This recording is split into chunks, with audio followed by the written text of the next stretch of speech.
it's not a huge number of people. That's the first thing. It's a very, very small percentage of the population, and very, very small percentage of let's say, plant source only food. Given that, we have seen the most danger. In my 40 years, I've seen the most bad stories. Now, the people who can succeed on it, and there are people who succeed, relatively speaking, okay? Again, what is success? At 1 year, 2 years, 5 years, 30 years? What are we talking about? I'm talking from a 40-year perspective. I'm talking about being 99% live food for 28 years, okay? And a lot of people feel good for a week or 2 weeks or 2 years or 3 years. Some people, honestly, are taking supplements on the side, and they're not telling you that, and I know that for a fact, including some of the leaders. They're taking B12 shots and so forth. So we don't want to be fooling ourselves. And people generally get harmed. Now, let's actually be a little scientific. There have been 2 major fruitarian communities that have been attempted. One is in the Vicamakama area and in South America. And after 1 year, women stopped having their periods, the people got mentally imbalanced, and it was a pretty big disaster. And the person running that, Johnny Lovelace, and became paralyzed and legs down. It was a total failure. Women couldn't reproduce. And I've met people who were there, and it's like, this didn't work, okay?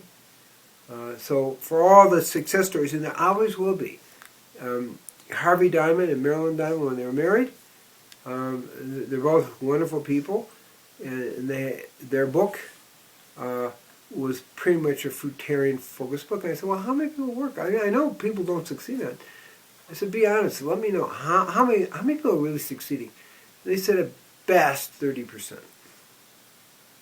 Okay?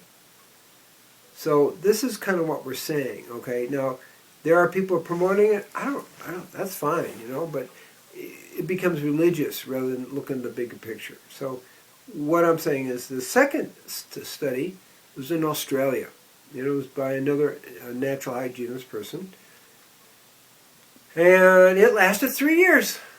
So they had some sort of luck at 3 years. But what happened was the person running it stopped it because he had ethics. You only go so far, and you see, what do you see? Women can't produce, or if they do reproduce, their children, and he said that, is that they had far more mental deficiencies, far more mental retardations. Like, oh, well, that's great. Do I want to do that? Do I want to be responsible for that? And that is part of the thing. 2, same thing happens. By 3 years, instead of 1 year, the woman became infertile, probably the men too. They couldn't reproduce, that's the bottom line. Mentally, they became very imbalanced, weakened, couldn't really function very well. And he just called it into it. And he was very disappointed. So when you do an actual study, and there's only been 2 studies done, you don't get that kind of results. Now, is there an exception here? Yeah. Is there an exception there? Yeah. I mean, I actually have a constitution that could really be fruitarian.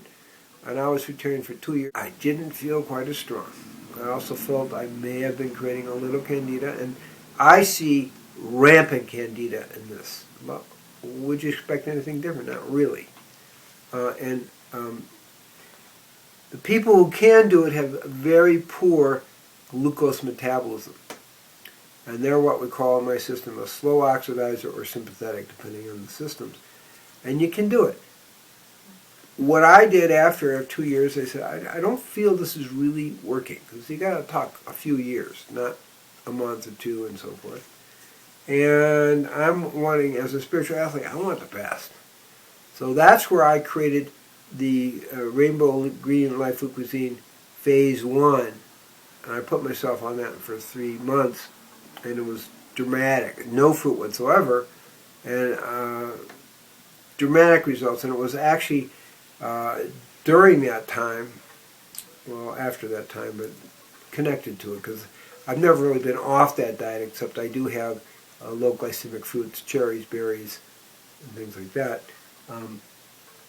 That on the 6th day of a green juice fast, I was able to do 601 push-ups when I was 60, okay, which is when I was captain of undefeated Amherst College football team, National Football Hall of Fame. I could do 70 push-ups. So here I am 40 years later doing 601. What does that tell us? Something happened, and that diet is like magic. You know, what I found about it is, again, I still have, I have low carbohydrate, but I also have low protein in it too, and I do fine. So, and that is a therapeutic diet to start with. The problem with the sugar, and it's a big problem, is that fructose is 10 times more active as a glycosylation agent, which means it creates free radicals. It means it combines naturally with the lipids and the protein. It inflames the glia cells of the brain. It really ultimately creates different problems in the body that aren't good. You know, we have growth problems like candida. We also know that cancer cells need 10 to 50 times more glucose or fructose. It's like, wow, well, if you got cancer, you don't want to be having a lot of fruit because it's going to aggravate. Now, is that just my idea? No. You have Brian Clemens down at Hippocrates. You have other places where we're not. We know that fruit is going to, sugar is going to aggravate cancer cells. So there's a lot that mitigates the thing. And of course, the longevity, the people who live the longest are the ones with the lowest sugar, including fruit intake. So those are kind of the considerations. People can kind of create a mood about themselves, but I know my work with diabetes, and I'm seeing hundreds of people have a real clinical practice, and I find very clearly, you give people a piece of fruit, I don't care if it's low glycemic or not, it's going to raise your blood sugar in almost everybody. Are there exceptions? There are, but that's not the rule. That's how people get it all confused, is you have a few people out there citing a few exceptions, and I think are misleading the people because they have a need that everybody should eat like them. I don't care how people eat, but clinically I know what I see, and I know what we get successful with thousands of people. And I have other doctors also kind of getting those kinds of successes. So that's what I go on. And I want to make it clear, there are a few people who can do that. But we don't want a moral thing about it. This is not a moral thing. It's not an ethical thing, as if you're superior for fruitarians. It's kind of silly, actually.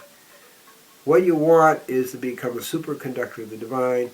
And if you have to exercise 3 hours a day to burn off your sugar, that's a liability as far as I'm concerned.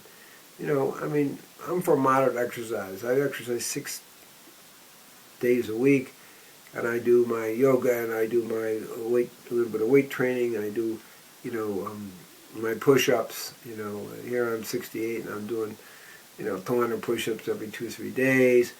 But to me, that's tonifying. That's what exercise should be.